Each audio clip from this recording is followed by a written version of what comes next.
Greetings, fellow visitors. This is Upgrade Terminal, the Star of Providence fancast. I'm Malachi.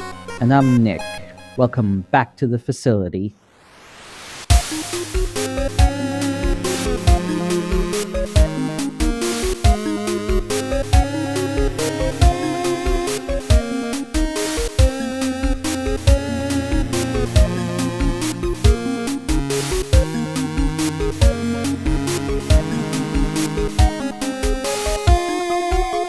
So, as we record this right now, it has been 1 week since Sprint 1 happened, the Star of Providence Racing International Tournament, which was a 3-day-long community event in which a whole bunch of people played Star of Providence, but as a racing tournament, we're just seeing, hey, who can beat the game the fastest while going off against opponents.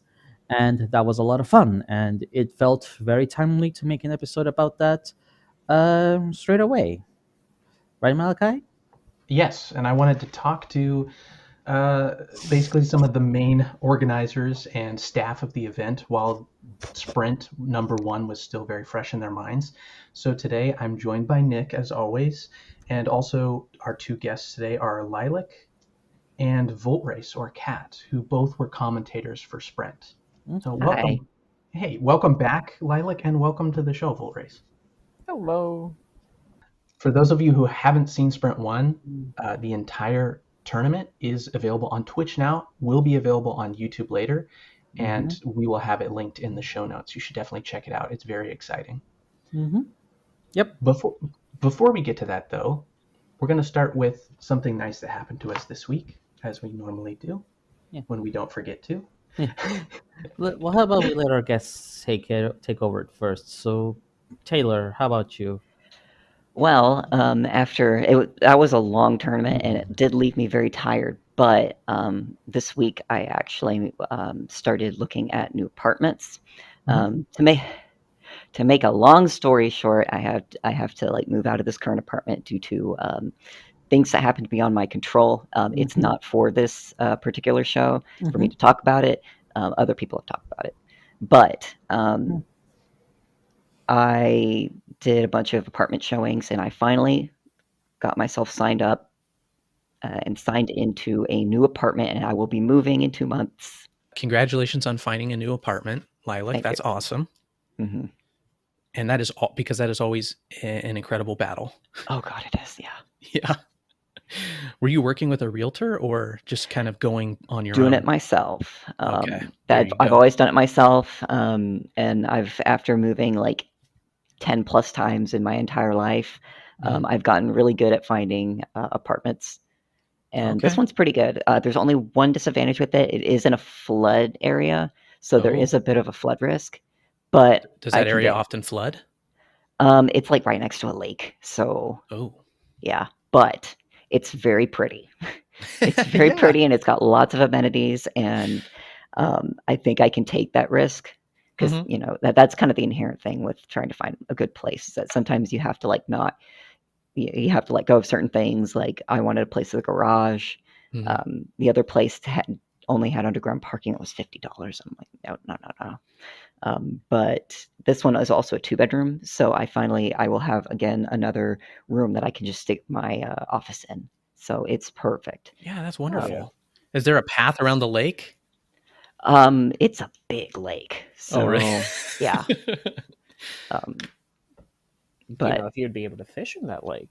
I think so. Yeah, there's going to be wildlife. There's going to be wildlife. I could probably even do ice fishing in the winter too, if I wanted to. Oh, wow. I've only ever gotten to do that once. Ice fishing is huge where I am. Yeah.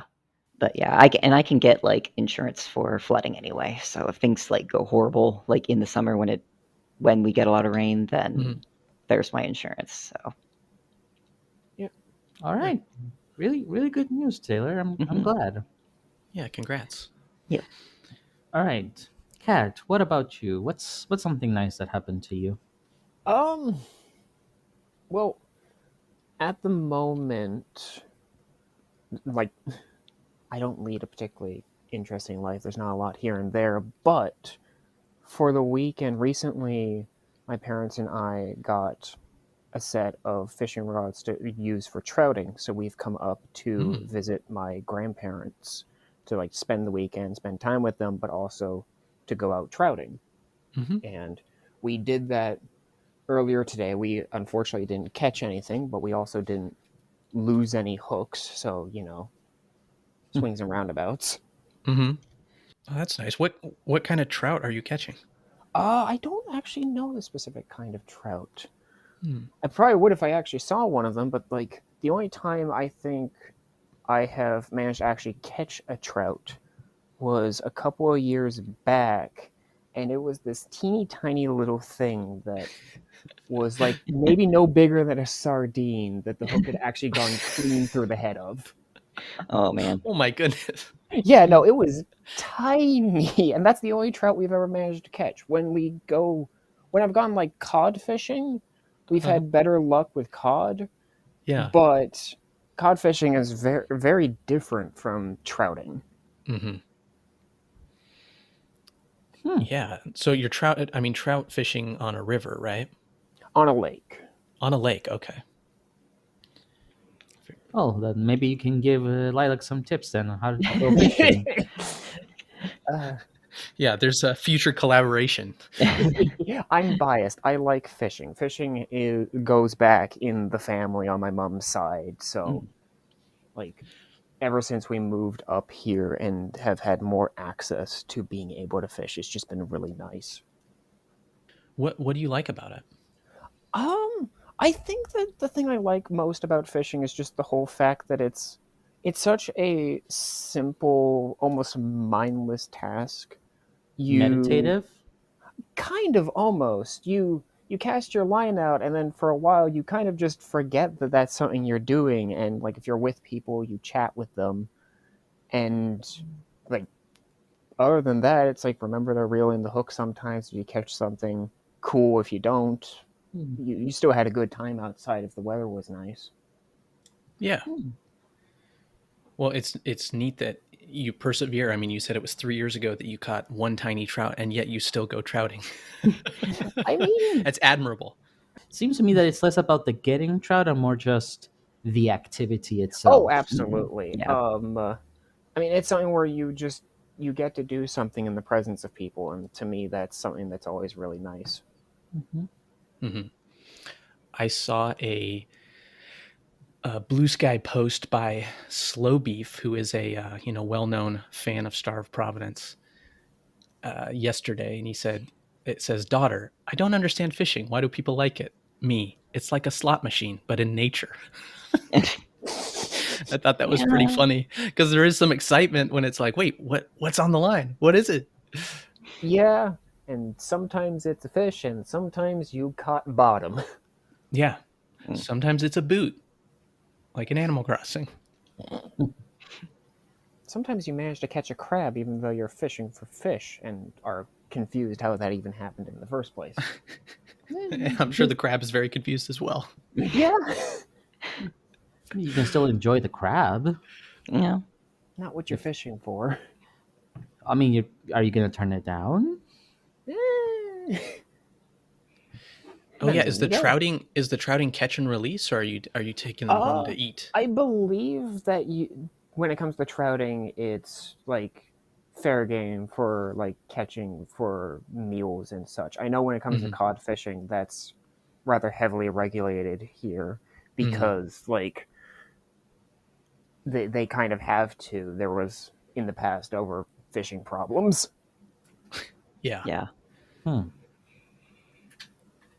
Well, that's great. I hope the next time you go trouting, you'll catch a huge one. Yeah. Catch a huge one, and it actually gets to the shore without breaking the line. Yeah. Nick, what about you? What's something nice that happened to you this week? So the reason why I sound kind of tired right now is because yesterday I had to help host my mother's birthday, which is at the how do I explain it? It's on a nightclub? home. No, it's on a house that they have out in the province, away from the city, and the place is very nice. But also, it was 20 guests. Oh wow! So I had to do a lot of work, like a lot of work. It's like, okay, I had to go with my dad to go get we need cheeses, we need hams, we need like slices of salami, we need bread, we need sandwiches, we need meat. Did we you do need a charcuterie board? 2 of them. Because I know you Oh my like god. designing those. I made 2 of them. Awesome.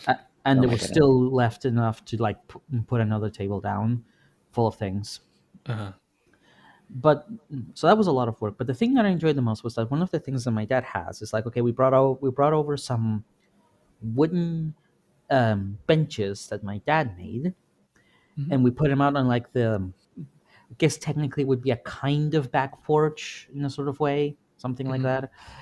But also this gift that he got, which is like this little portable metal fire pit, in which you can just put like a whole bunch of like firewood, and you can just have this nice little fire Is it one of the away from the. smokeless ones? No, no, Oh. it was definitely smoky. Oh, okay. But you can just bring it out, put it there, put the benches around it, leave it outside, and it was a surprisingly nice and popular spot during the party, because Mhm. after, well, I'm doing all of this stuff for the party. I'm like making sure, okay, everyone, do they have drinks? Do they have food? Does everyone know what was up? I got to keep the dishes clean. I got to keep moving stuff out. Whenever I get time to rest, I would just sit on one of the benches by the fire and just sit there and just enjoy my time. And like my cousins, like friends of dad, came over and just spent the time there, and it was really nice and really lovely. Hmm. Just this nice, cozy, quiet space. Because inside it was full of people, and there's lots of people talking, and there's like a whole bunch of stuff. But outside, it's like, this is nice. This is peaceful. I'm enjoying myself. And to complement that, after that, that's like, okay, well, we used up a lot of food. I need you to go get some branches, some stuff. And so we have in the lot that my parents have, they have these little trees. My dad calls Mhm. it the forest. It's not a forest, it's just a bunch of trees. But it's like, okay, go to the forest, grab this box and just fill it with like branches. So and I spend like half an hour standing under the trees, listening to the wind and the birds while I'm just breaking branches and putting them up. I'm like, that this is actually just really nice and enjoyable. My favorite, I'm not much of a social person. I don't do well hosting big parties. But the Mhm. moments where I just get to sit down and relax and enjoy a bit of either it's just a nice fire or just enjoying nature while I collect branches is genuinely really nice to me. Yeah, it's like a nice break in between the chaos of the party. And doing the washing up, yes. Mm. Yeah. No, that's super nice. hmm it's a very simple enjoyment, but it also helped me stay a little bit sane, Mhm. because I'm not good with dealing with lots of people asking me questions about my life. Can I tell you something funny related to this, Malachi? Of course. So a couple of months ago, I'm sitting with my aunt. My aunt is doing the typical, "So what do you do?" question, and I'm like, ugh, how much do I want to tell you? And I'm like, okay, I'm gonna be vague. I'm gonna be vague. Well, in my spare time, I do like this podcast with a friend of mine, and she just sort of stops, stares at me, and goes, "What's a podcast?" I'm like, okay, okay, we're living in different worlds. Got it. Yeah, Uh, that's impressive. That's impressive that she doesn't know what a podcast is. They've gotten pretty big over the last few years because there's a lot of big names in podcasting now. there's some people who are just completely oblivious to it, though. Hmm. So I'm thinking, okay, maybe this time I won't be spending a lot of time with her in the party because she was there. I'm like, I'm just gonna be outside by the fire. Thanks. Yeah, it's nice. I've wanted to get a fire pit. I almost bought one the other day. It was $25 at a yard sale, but because we are in peak yard sale season right now. But I was like, it was like kind of rusty, and I want to buy one. They have these kinds that you can get at Costco that they're smokeless. Like I don't know how it works. There's strange physics in it, but my parents have one. They've used it. There's no smoke. hmm and I want to get one of those, but they're like hundreds of dollars, and I haven't been able to justify it yet. But this was a gift my dad got, so it was, and it's a good one too. It's not smokeless, but it's in very good shape. So yeah, that's it from me. nice. What about you, Malachi? Well, this is something extremely simple, but I tried to play the first Death Stranding when it came out, however many years ago. Didn't make it through. Not really for me. And Death Stranding 2 came out. There's a theme song for it by Caroline Polachek, who is one of my favorite musical artists. I was like, oh, this is cool. So I watched that a bunch of times, and the YouTube algorithm noticed me and was like, oh, you like Death Stranding 2? And started sending me all these Death Stranding 2 videos. And I don't think I'm ever going to play this game, but I have been enjoying the shit out of these videos because like there was one I watched this morning. It's like Pizza Man fight scene. Like I'm watching all the spoilers. I'm not precious about spoilers in games. I don't care, especially when I think I'm not going to play it. And like the main character is fighting this guy who makes pizza, who says, "Those who dare disrespect pizza do not deserve to live." And I'm like, these moments in this game taken out of context feel insane. And like it almost seems like it's a meme, like it's not real. But then I check and it's like, oh no, that's real. That's this is not a joke. That actually happens in the game. Yes, there's a bad guy that his weapon is a guitar that shoots lightning. This is a Hideo Kojima game. Yes. Yeah. Yes. And it is even wilder than the first one. And I would just suggest, if you're not a fan of that kind of game, or you're not going to play it, it is definitely worth checking out some of the boss fights and just some of the cutscenes from the game, because they are really, really incredible. And Kojima doesn't always, his style doesn't always click for me, but like it is extremely interesting to just see what's going on. Like in Death Stranding 2, a lot of characters have this necklace that has two hands on it, and it like does stuff for them. So like shield their eyes from the light. Or there's a character that's smoking a cigarette, and this little hand necklace just comes up and snaps and lights it. I'm just like, dang, that's cool. That is cool. I think it's fair to say not everyone likes Hideo Kojima. I don't think anyone would call Hideo Kojima boring. Yeah. That's fair to say. So the first sprint has concluded. Yeah. I think most of the people, the dozens of people that listen to this podcast, probably are very familiar with Star of Providence and may be familiar with the rules of sprint. But for Matt's mom and anyone else listening that doesn't understand the rules of sprint, would one of you be willing to talk about what the rules of sprint are for the uninitiated? The rules of sprint. Yes, how it works. So the premise of sprint is that it is a racing tournament, and the way this works is that we have like something like, let's say, 16 players. We would have like a single elimination tournament, so it's a 1v1 series of matches. And in each match, both players are streaming their gameplay live, and then in this case it would be Taylor would sort of put them together onto the big screen and says, okay, here's, for an example, let's say Kat versus Nick, as it did actually happen at one point.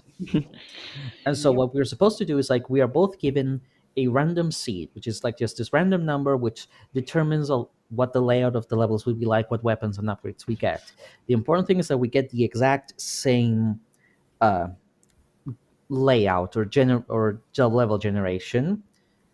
Asterisks, there are some caveats we can talk about at some other time. And the idea is like, both of us, we start a countdown and we say go, and then both Kat and I would have to get to the finish line, which in this case would have been defeating Overlord, as fast as possible. The person who gets there first gets 1 point, and depending if it's a best of 3 or a best of 5, you have to get a certain number of points. The person who gets it gets to move on to the next round. The other person is eliminated. That is the basic gist of it. Unless I've forgotten something. I don't think you have. No, just that, like, on top of like the same seed, it's also both racers are checked to make sure that they have the same shop toggles and all the other settings. Yeah, basically to make it as fair a competition as possible, to ensure all of as many variables as is possible to make sure that they are identical.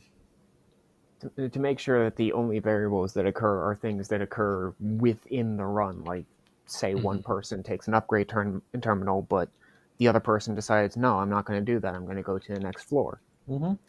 Yeah, basically, it is a combination of the decisions the runners make during the run and the inevitable factor of luck. Yeah. Sometimes you just get lucky or unlucky, and you just have to roll with it.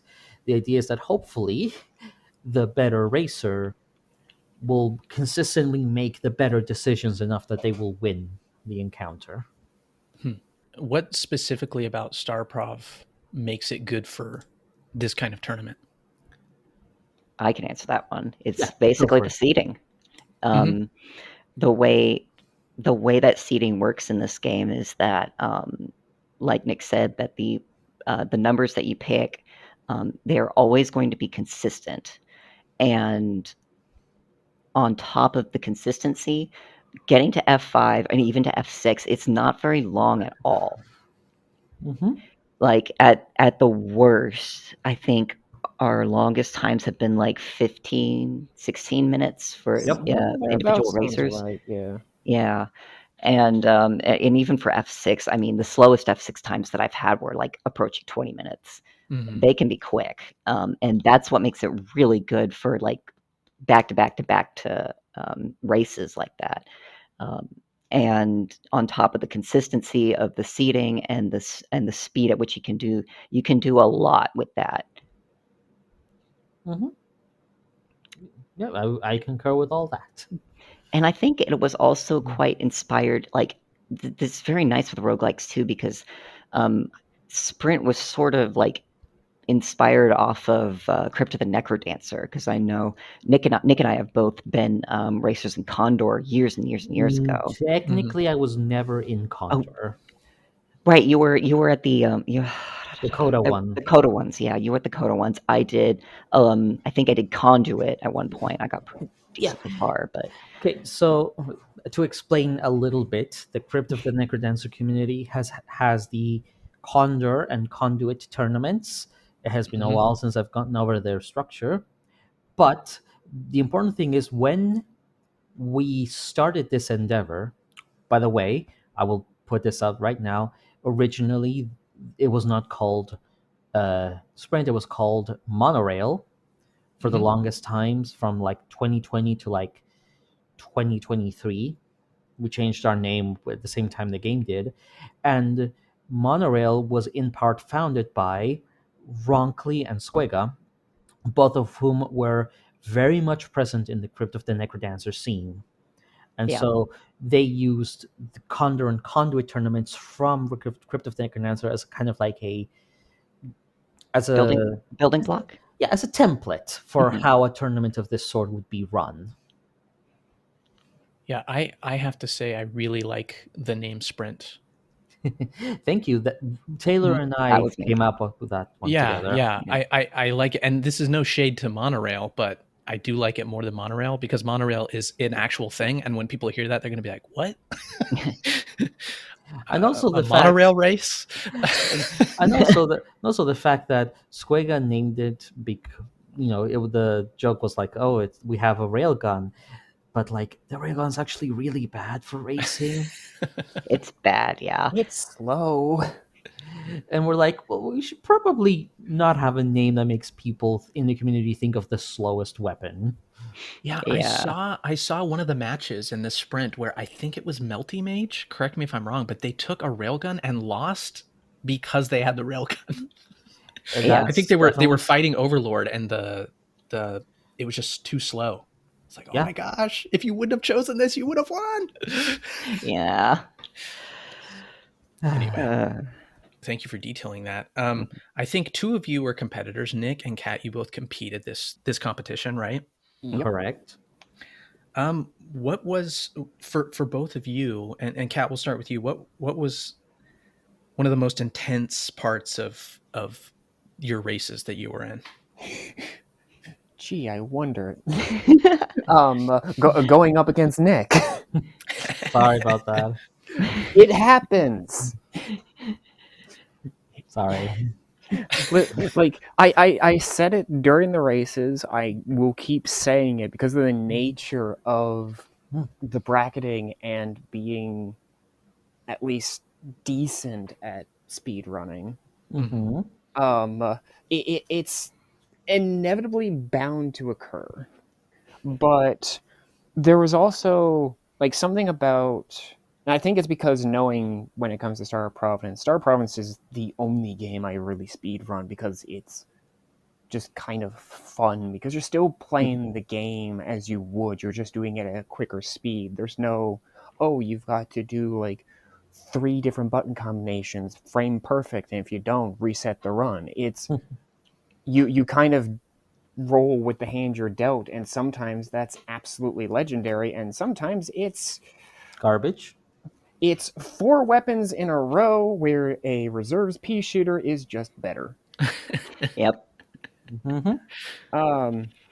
But with doing a race with sprint, like even if you get a bad seed where you've got like either bad upgrades, terrible floor layouts, or bad weapons, you know your opponent also has to deal with that. And like so that's part of the fun I find with sprint. But knowing when it comes to Star of Providence that Nick is like Mr. Speedrunner himself, like that, I honestly think that made me just sit down and lock in a lot more than I had been on some of the previous races, and it was exhilarating. Well, see, that is exactly what I want. And that is exactly how I want people to feel. I want this to be like, okay, I am very serious about this, and I want opponents who are going to take it as seriously as I take it, because that's what I'm looking for. So it's like the plot of One Punch Man. Not exactly. Not exactly. I know. Sorry, I couldn't resist.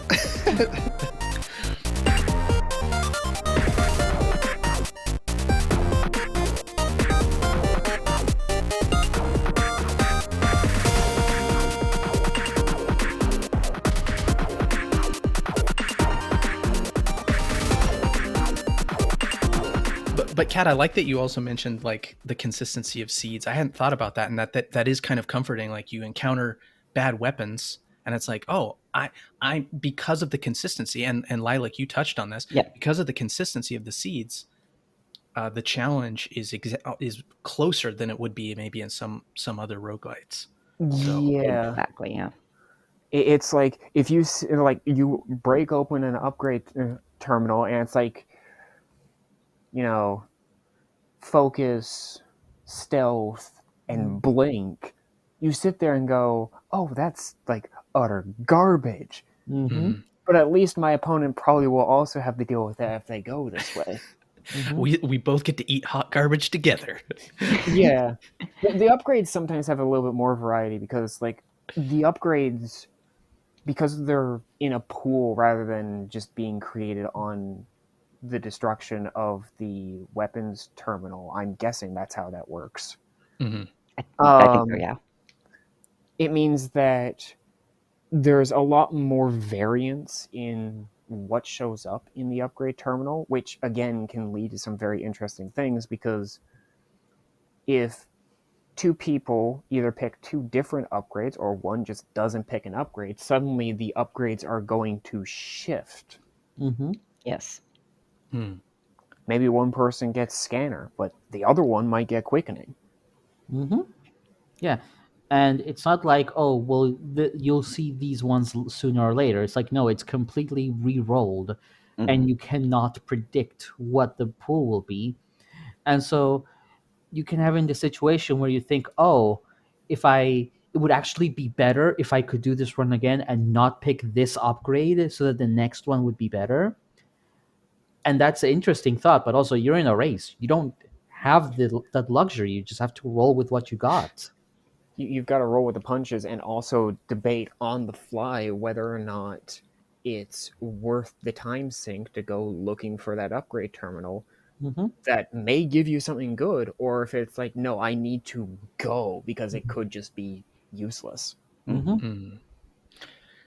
Yeah, I think that for someone who's more familiar with the meta of the game, that's what makes, like, if you know the game well, watching that split second decision making is so satisfying, because you don't know exactly what's going through the racers' minds, but you have a kind of an approximation, like, oh, they're I see those 3 upgrades. I know what they're thinking about. They're weighing the decision. And I almost love, this is strange to say, and I'm realizing this now, but I almost love the upgrade terminals and weapon choice moments in the tournament more than anything else, because it's so fun to kind of follow back. Okay, what are they thinking? What are they? Oh, they're gonna pick the pulsar, and then they pick the pulsar, and sometimes it lines up with what I'm expecting, and I'm like, okay, I understand. And sometimes it doesn't, and I'm like, ooh, what's going on here? What is this melty mage doing with this weapon choice? What are the, oh, I love that so much, and I think that.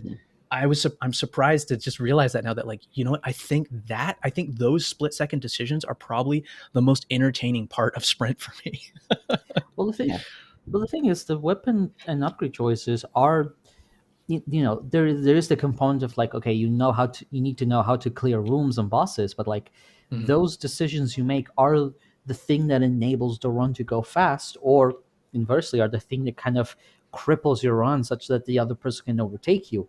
It is those decisions that make formidable racers what they are, because they know what is the correct option to take. Which is why I try to emphasize it in my commentary. It's like, oh, this person picked this, and why sometimes when I would go like, maybe I would, if it was me, I would have picked something else because X, Y, Z. But that is a very important part of it, for sure. Yeah. And equally, I feel like both those split second decisions, whether like on the upgrade terminal, the weapon selection, or choosing whether you want to go and search further to get things, also allows racers to show like a lot of personality on how they race. Yeah. Like I know for myself, for example, depending on how it goes, I very, very frequently take very safe options unless I know I need to be more reckless. So, like, that's what you were meant when you're saying, like, oh, you're going up against me, you feel like you can't just take the safe option, you have to take an option that's more aggressive. It's like when I was going up against what was her name? There we go, thank you. Against Shinji, it was like, okay, like I know I should still try and push forwards, because like from some of the times that they've shown, they've got some good times under their belt, and I also just don't want to be a slouch, because not only would that just be a bad showing, but that would be a double bad showing as someone who is returning from those old monorails. But when it came to, say, going against Nick, it was like, that's just not an option. Yeah. Well, again, that is kind of what I want. I want to be someone that forces people to push themselves in the same way that I push myself, because that's what makes competition interesting. Yeah, and as we saw in the tournament, it also led to, I think, almost every single one of your matches being very entertaining to both be in and to watch. Yeah, I would like to believe, I don't know if it is the case, but like, it, part of the reason why that would be is because I am taking it very seriously, and I'm trying to really, I have tried to master the split second decision making that Malachi likes so much, and just be like, I have to know the game so well, and and then people know that I am going to be applying pressure. This is not I am not someone that people say, I'm not, you can't say, well, as long as the other racer just plays okay, they're gonna win. It's like, no, against this opponent, you have to like try to match that level. And I get very happy when someone like Cat over here, or Electro, or Melty Mage can do that. When I feel like, oh, okay, they are pushing themselves and they are getting victories against me. That means I have to push myself even harder to come out on top, which is for me the most thrilling thing, is the knowing that that the opponent that I have in front of me is also putting on the best they can. I'm like, yes, this is exactly the kind of opponent I want to go up against. Someone formidable, someone who has the And putting potential. more pressure. Yeah. I just had a revelation. What? I said One Punch Man, but no, you are not One Punch Man. You are the Stormlord. You are Ace, and you've created this gauntlet, and you want people to go in there and make it to you and beat you. That's what you hunger for. Well, I didn't like the One Punch comparison because for Saitama, victory has become completely effortless. He can just punch anything, and it's over. Well, I was joking. Also, I'm not familiar with that story at all, except for as a guy who could kill anything in one punch. I am. So you picked wrong. No, but this is not effortless for me. People will know I streamed my practice sessions before the event, and I was doing 13 runs back to back to back, just being like, okay, what are my times? Gotta push down. It is not effortless, and I hope people see that and it inspires them to, okay, I gotta not necessarily put the same amount of effort, but I gotta take it, with the same earnestness.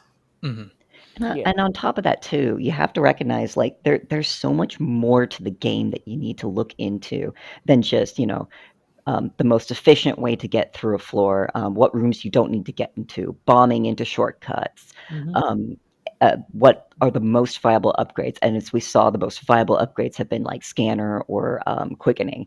Those are the most commonly ones, but you also have to just go down to teeny tiny details like how much damage it takes to overtake your opponent, as well as the best DPS for certain weapons too. Like we talked about railgun being complete garbage because railgun is slow. It doesn't match the same DPS as something like the triple drills, as we saw in the match, as well as Pulsar and Pulse Wave's laser.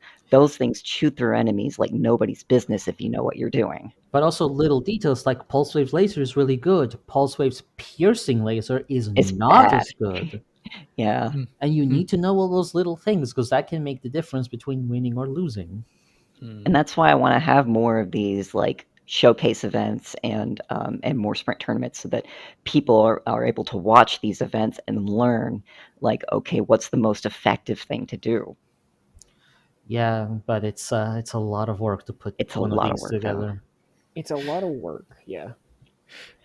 I'm not going to lie, admittedly, I was the one doing all the main casting and restreaming of the event. So I was the one that was at 6 hours back to back to back commentating. Yeah. And boy, by that third day, I was so worn. Oh yeah, I can imagine. And I had to do all of I need to make the form for people to submit, the spreadsheet where I compile the answers. Then I have to do the official tourney sheet where we compile all of the results. I have to do the scheduling for the event, involving multiple people across multiple time zones to see what works best. It is a lot of prep work to make it happen so that when Taylor sits down, it's we know exactly who's going up against who at what time and what the circumstances are. Yeah. Oh yeah, it's quite the achievement. But I imagine, tired, but the good kind of tired, right? Where it's yeah, I just did something great. Yeah. But it's not an every week kind of thing. For sure, yeah. Kat, before I forget, you used a phrase that is going to live in my mind forever. You said crack open an upgrade terminal. And I love that so much. I'm just cracking that bad boy open, just drinking the upgrade juice. Oh, I love that. It doesn't make sense in the game because it closes on you, but cracks down it doesn't on matter. You. Yeah, but it doesn't matter. That phrase is too good. I think it's just habit from other games I play where it's very frequently when you're making choices, it's something that you break open. Yeah. Like the weapon trove. like the Weapon Trove, or to like pull some other games into example. I don't know if either of the three of you know the game Wild Frost. That's kind of like it's a card game, right? It's a roguelike deck builder card game type thing where you have a deck of cards, you have some allies in that deck, you put them out on the field, and you're trying to defeat the opponents in that manner. It's a very fun game, honestly. But getting more cards for your deck, getting more companions and such are things that you break open to reveal your options.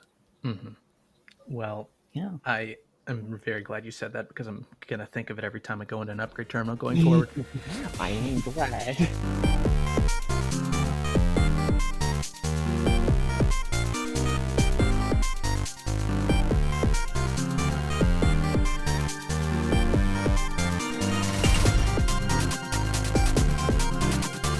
Another question I have for you, and Lilac, I know you explained this in the commentary of the tournament itself, but screen watching is allowed. Yes. Right? Yes. And I think that that's something that's very interesting to, not necessarily unique to Sprint, but it is very interesting. And would you mind explaining that again on the podcast, why screen watching is allowed? I just want to make one comment, which is like, part of the reason why screen watching is allowed, the simple answer is, if it wasn't allowed, how could we enforce it? Yeah, that too. But and this was another thing that was kind of adopted from Condor and Conduit, is that you could also screen watch your opponent. But basically, what you can do is that you can put up the person's stream on another screen or something, and you can just kind of glance over to see where they are and what they're doing. And this can allow you to glean information if they're ahead, which it's kind of a rubber banding effect if you're familiar with like any kind of racing game, where the opponent that's like behind you is going to rubber band. That's what it does.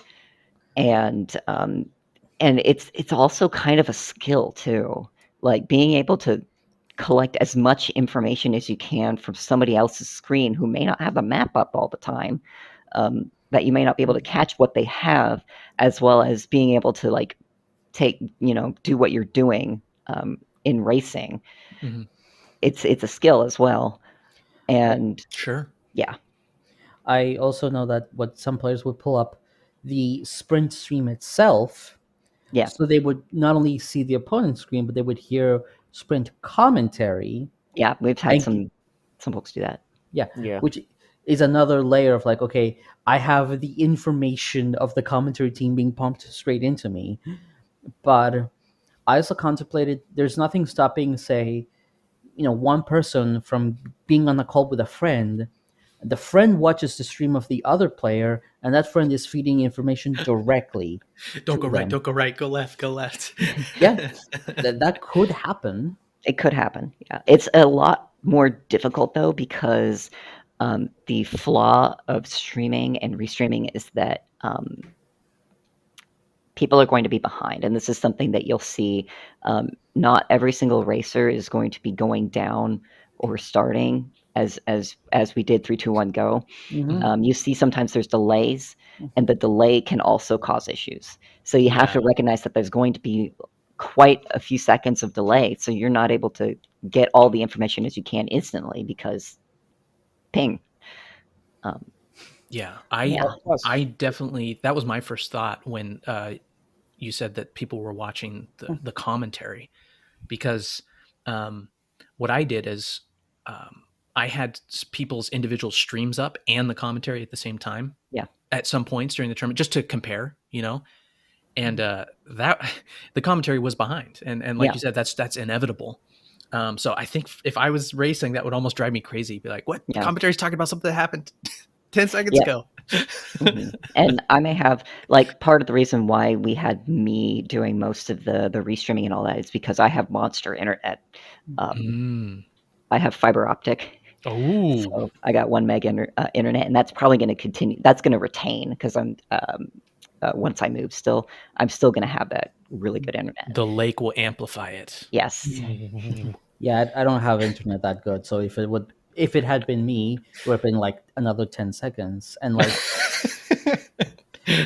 also you have to realize that this is an advantage only if you're behind. If you're Yeah. ahead, you get nothing because like Yep. you're making decisions on your own. But then your opponent can look at you and be like, well, now that you're ahead, I'm going to look at what you're doing. Mm-hmm. There could be a situation though where they get like a triple homing drill that you didn't get, and you're like, oh boy, I gotta speed up. They're gonna start moving really fast with that. But also, as we mentioned before, if you pick different upgrades or different sequence of upgrades, you're not necessarily going to get the same choices. So even if you see your opponent getting something, it does not 100% guarantee that you made the same decisions that would allow the seed to give you the same option. Yes, and on top of that, there is one cart in the game that will completely change your layout. It's called Spyglass. I love Spyglass. Spyglass allows it constricts your rooms by, I think, what, 20%? I'm not sure what the percentage amount is, but Me neither. it's like this is the cart that I go to that I beeline for whenever I'm doing seated runs. But besides that, what it does is that if you pick the Spyglass cart and then you go down a floor, that layout's going to be different. But if your opponent picks that Spyglass cart, everything is basically still seated within that. If your opponent doesn't pick it, then the layouts are completely different. And also, there is another one that also affects the layout like that, and it's flag. Flag as well, yep. Because I know I picked it up in one race, and it made the layouts different, and it wasn't caught by the commentator team right away. It's like, oh, it's flag that's causing the what we call seed variance. Yep. And I think there was one that I need to look at it again. I was going to know ask that you we had about this. we had a couple of situations where we had different bosses, and I need to look at those races again to see what the difference is. That was actually the next question I was going to ask you, Lilac. Is there were I was only there watching for one of them, but it was really shocking when the bosses were different. Yeah. Yeah, I need to look into that. As a seated runner, that's like, oh, that's variance. I need to figure out what that is. Yeah. It might be flag. I don't know, but it could be just like which like the boss is not picked at the start of the run, but like it gets picked as the floor gets generated, and because you picked up a card that affects generation, it just sort of scrambles the number.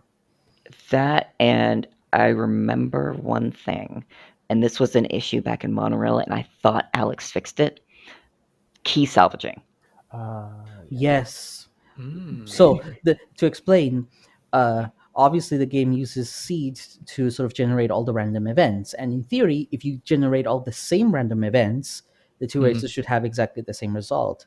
However, when you salvage a key, it calls the random function for the scrap animation, which means all the RNG later down gets bumped, and so you get variance from salvaging a key, not because of the salvaging itself, but the animation of the salvaging. Yeah, it's similar to if people are familiar with in old school video games where people will sometimes try and call about animations to progress the RNG. That's exactly what that is. Kind of like how you can almost manipulate the RNG in a manner in like Doom and such. Yeah. Or Super Mario 64 by like generating dust clouds. Yes. Yeah. It's exactly that, and it's very annoying in a game like this. Yeah. So, what all three of you commentated as well. Yes. Yeah. What was challenging about the commentating part of it? And I want to ask this, Kat, we'll start with you, but I also want there's one facet of this question, which is jumping back and forth between competing and commentating. God. What was that like? Because in my mind, that seems like it would be quite challenging. So part of it with commentating, first off, is just the fact that like commentary is not something that I have done a lot of full stop. I think the only other time I have commentated something, at least for Star of Providence, was I'm blanking on the name of the event. Frame Fatales. There we go. Yeah. Where Taylor and I commentated over someone's run. If I remember correctly, it was I was racing Kylaria, and then there you and Paperlore were commentating. Yeah, it's there that we one. go. There we Yeah. go. Cool. We also had Trespasser on that one. Yes, we did. Oh my goodness. Which is awesome for a showcase That event. is awesome. Oh, we'll have to link to that in the show notes. Yes, link People that can one. check that out. That's something you unfortunately will likely almost never see on Sprint unless the bounties return, because that's just objectively slower. It's objectively slower, yeah. Yep. But it is funny. But other than that, like, I don't commentate all that much. So part of it was also getting back into the swing of remembering how to, do that. Yeah. Yeah.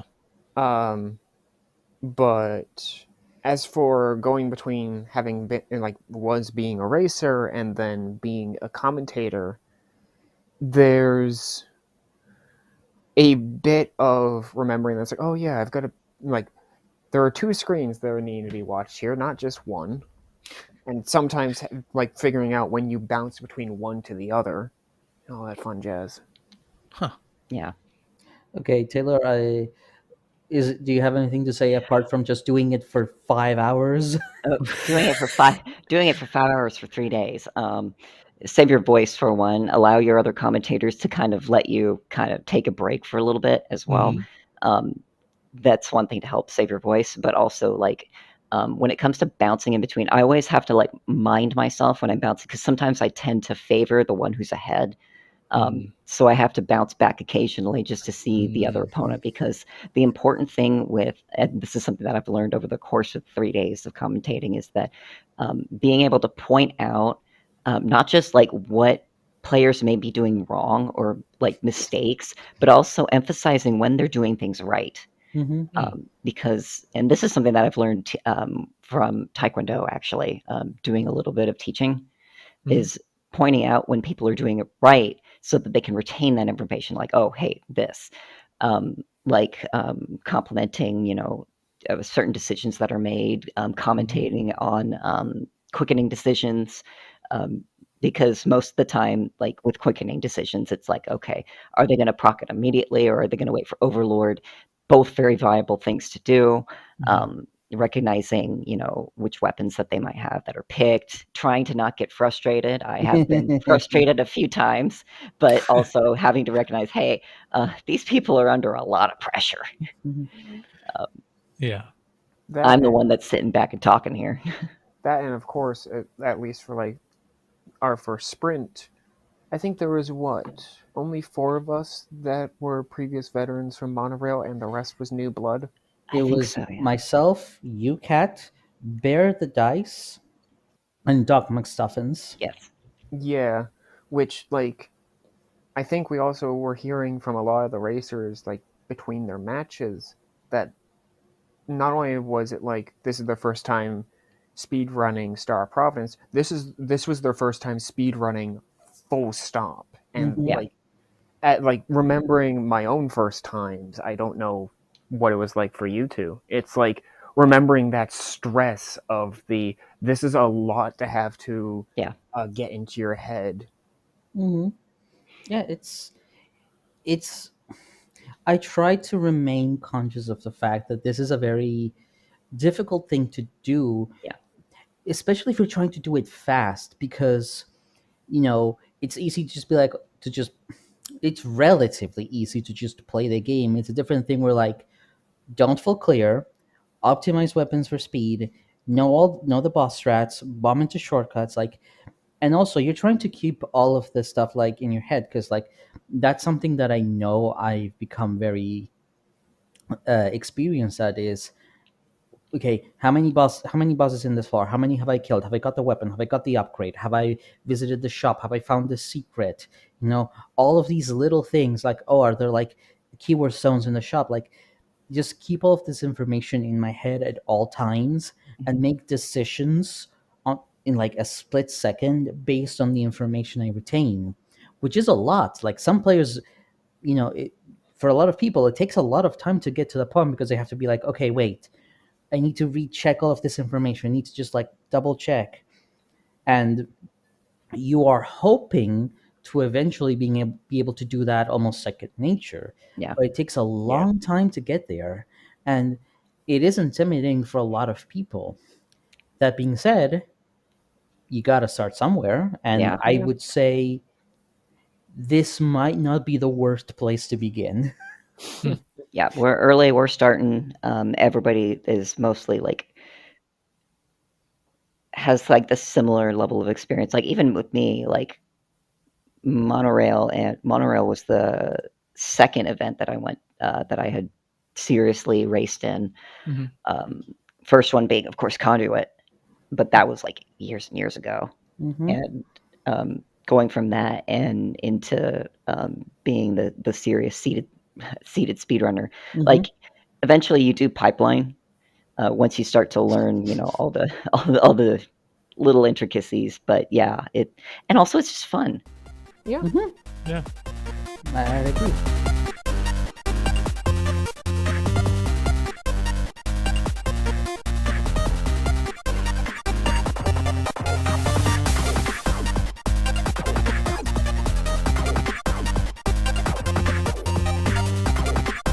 So what are some things that each of you hope to see in future events? Kat, you mentioned bounties that were something that were present in monorail. Are there going to be different types of races in future sprints? I mean, what are your thoughts on this?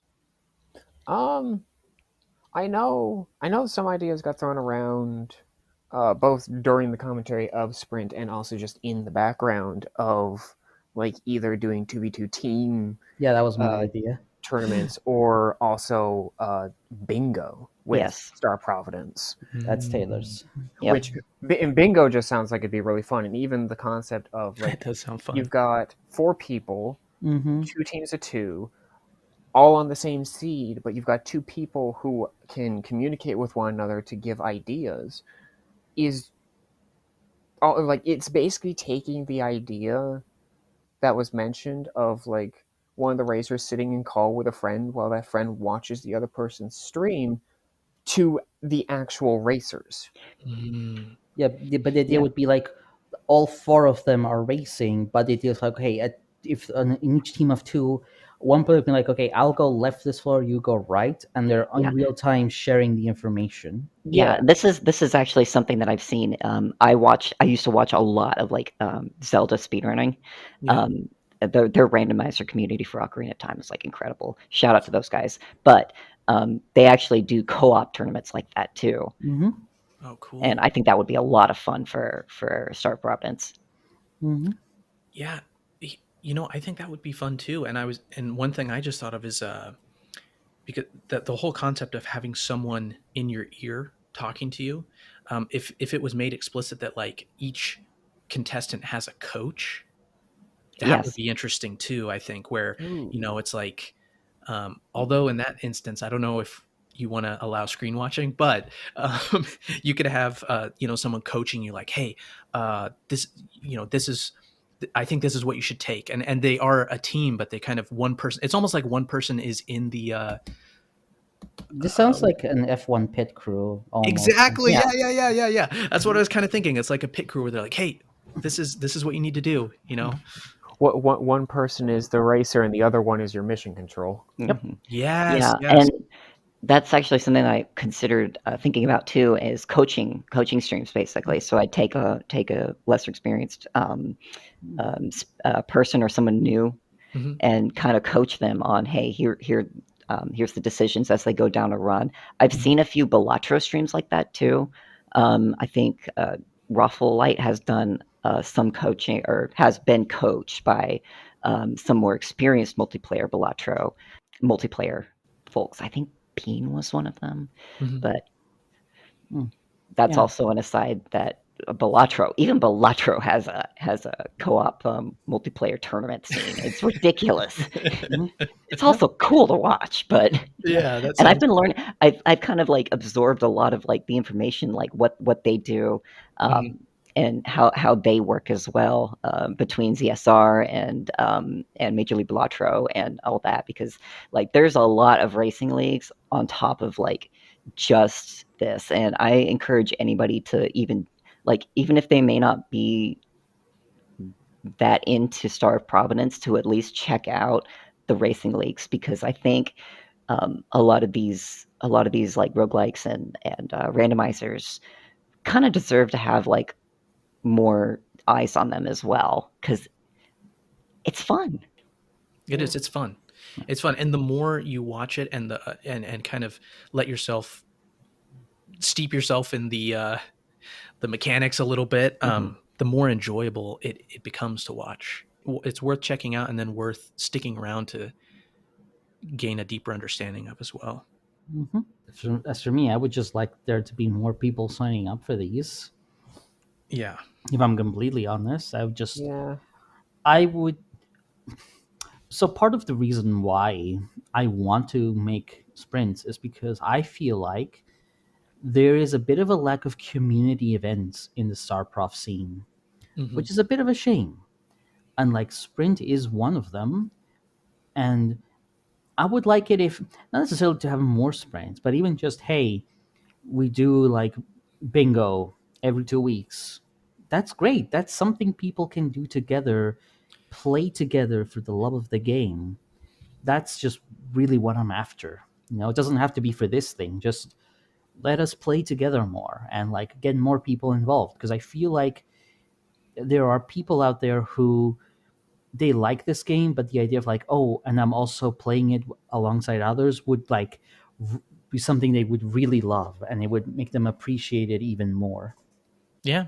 If any listeners have ideas for other community events, I mean, jump into the StarProv Discord and toss the ideas around.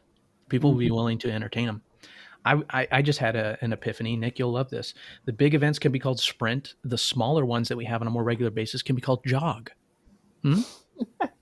What would JOG stand for? Joyously ongoing gaming. I don't know. that almost has like a similar energy to. I've joked with a couple of friends because the only thing I really speedrun is Star of Providence, and even then I consider myself competent, but not particularly like amazing at it. So I jokingly refer to myself as a power walker. I like that. Yeah. Besides bingo and the coaching streams, trying to think if there's anything else that I'd like to do. Probably more showcase events. I definitely want to like do weeklies, maybe. Probably get with Squega on trying to, because I know he had a random settings thing for that. But that would require Squega to like be online regularly, which is unlikely at the moment. Let's say. I can figure out how to do a shuffle there next time, unless Pure decides to add dailies, which or not dailies, but weeklies. That would be pretty funny, but I would not hold my breath for that. He's a bit busy right now with Deltarune, and Delta also Rune's getting done. ready. Yeah, well, not quite done, but question mark. Done question mark. He's also getting ready for GDQ as well, because Ooh. True. Well, is he going to commentate? Yes, remotely, not remotely. That's not awesome. in person. That is awesome. One thought I had is there's the possibility to involve big mode in the next sprint, to at least have them promote it, and I think that would be a really good avenue to pursue, because I think they'd be 100% open to it. I think Pure sent us a screenshot of someone in the Big Mode server from Big Mode staff saying, hey, next time you do one of these, let us know. Yeah, which good. It's pretty sweet.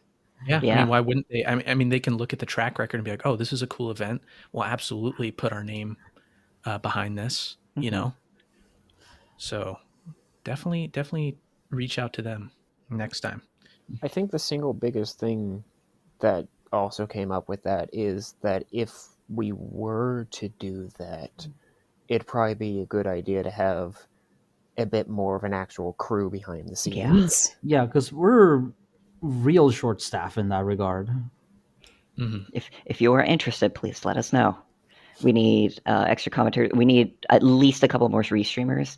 That way I know I kept telling myself like a couple years ago after the disastrous F6 tourney that I was like, I'm done with racing. I'm tired. But no, I think after doing this again, I kind of changed my mind. I want to unretire and do another F6 tourney, but me in it. When you say disastrous, Disastrous in my opinion. I mean, disastrous for you personally. Yeah, it was fine. I did fine, except for the part where I thought I had quickening and I killed myself. I'm sorry, am I not allowed to say that?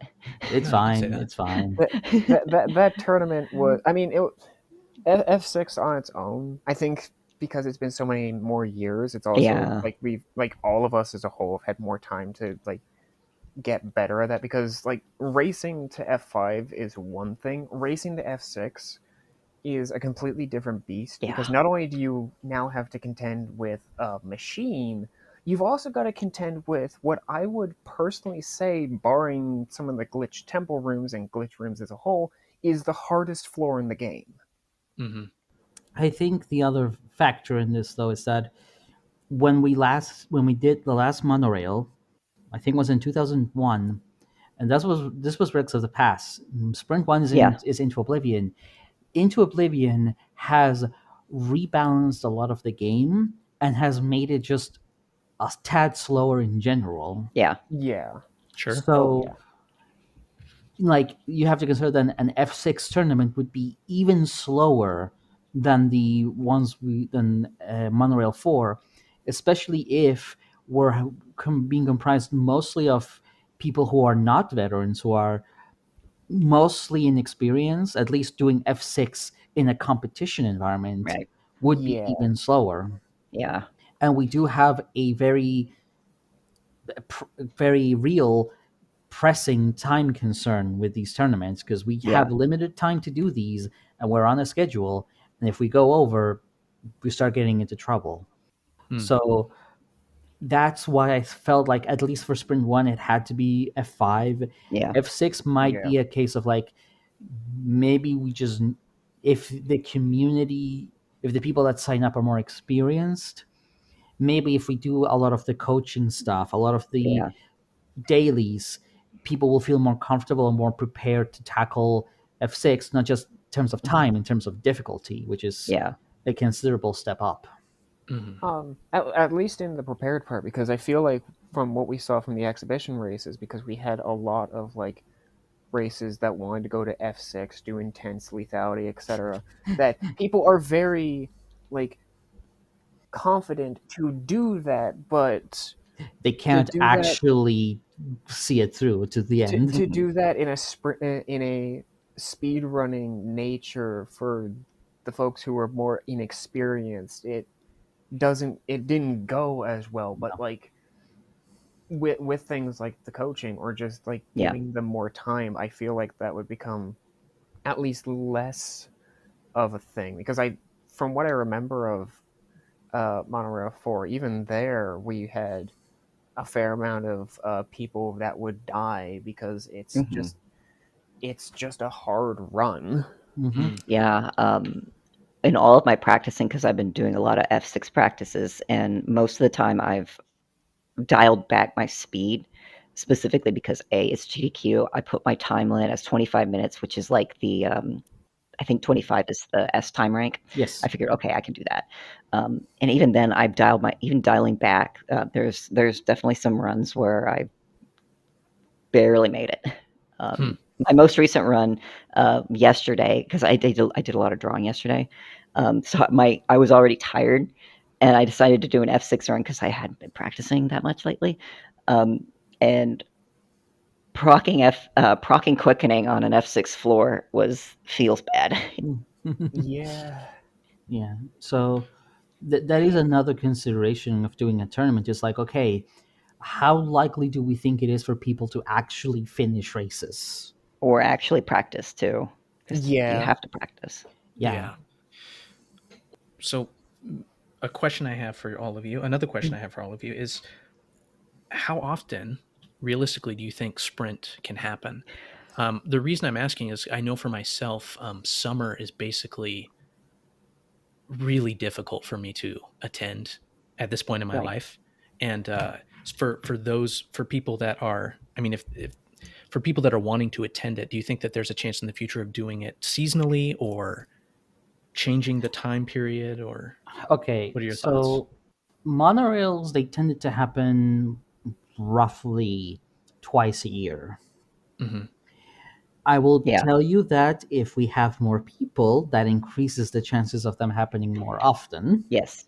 Because if it's just 4 people, basically, it's a lot. And I could do this every 6 months. I would prefer to have more people on board Yeah. to Same help with here. that. I would like to do a summer and winter event. I would have to adjust. Sorry, I have to pause there because the train just went by. Hopefully, you didn't hear that. We did. It's let me okay. It's good atmosphere. perfect. Dialing back, what I was saying is that I would like to do it. I would like to do a summer and winter events.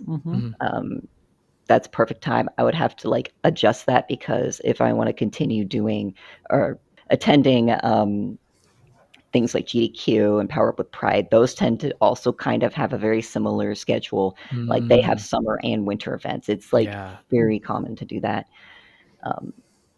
And I'm one of the main staffers for Restreaming right now, besides Shinji, I believe. But no, it makes a lot of sense that, I mean, there's a lot that happens seasonally kind of in that same time frame, so it will be difficult to balance. But I know just me personally, I hope in the future there is a winter event because I think that I could absolutely participate in some way if it wasn't in the summer. You, as in race? Yeah, whatever. Yeah, I did Ooh. race in one of the monorails, Monorail and it was a 1. lot of fun. It was a lot of fun. Monorail 1 was a neat idea, flawed execution, let's say. Yeah, we had 2 different things going on. And yeah. But if we did that again, I would not do it like that. yeah. Yeah. Yeah. Well, Kat, Lilac, thank you so much for coming on to talk to us about your experience running Sprint. And I know I can speak for the Star Prov community when I say thank all of you, Lilac, Kat, and Nick, and everyone else involved for putting this event on and making it something that the community can get excited about and rally around. And I'm really excited to see future Sprint events. And I hope listeners that you can jump in and participate in whatever way feels good to you. And I just thank you all so much for putting it on and helping the community have something like this to celebrate. I hope it's the first of many to come. Indeed. Here's hoping. Lilac and Kat, do you have anything you'd like to plug? How would you like to plug your own, say, accounts or your own work? Perhaps? Yeah, where can people find you on the internet if they should be so inclined? If you want to be found, that is. I do unfortunately make it hard to be found, not out of intent, but more so because the only social medias that I have that I actually look at is a Tumblr account. Yeah, that's fair. I mean, all right. You do you. Lilac, do you have anything you'd like to plug? You can find me at Lilac Olligoci on Blue Sky, and you can find me, I think also same name. Honestly, if you just Google the name of Lilac Olligoci, you will find everything because Olligoci is a surprisingly unique name. Yay! But yeah, the other thing that I'm going to be plugging, I mentioned it a few times throughout this entire episode, is that I am going to be going to GDQ, Games Done Quick, in I think, as of this recording, in about a week, and then on July 7th, assuming that this episode comes out before then. If it doesn't, sorry.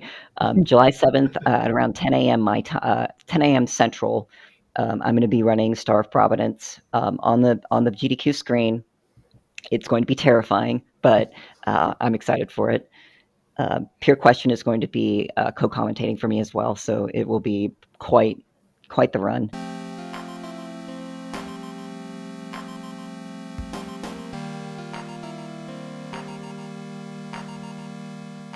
Thanks so much for listening to our Star of Providence fan cast. Big thanks, as always, to Garoslaw and AlexMdle for allowing us to use their music and sound effects in the podcast.